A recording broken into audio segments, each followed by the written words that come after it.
Is failure necessary for growth? Yes, I believe that failure is necessary for growth. Why? Because failure opens up a door to fix the gap that we did in something. We take combat sport as an example. In combat sport, you train hard, you sacrifice everything, you discipline yourself, and you train hard. And if you compete, if you fight, there's 50% that you would win or you would lose. And if you gain it forward, it feels great. But when we lose,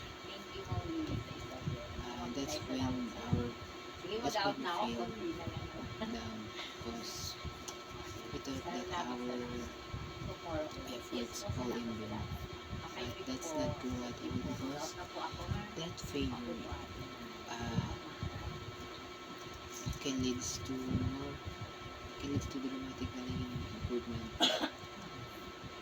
because if you fail you will know that there is something missing in your play in your game.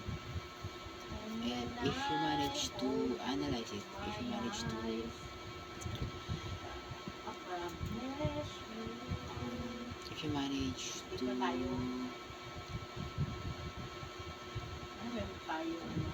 see it, if you manage to see it, you will fix it. And surely that for the next game, for the next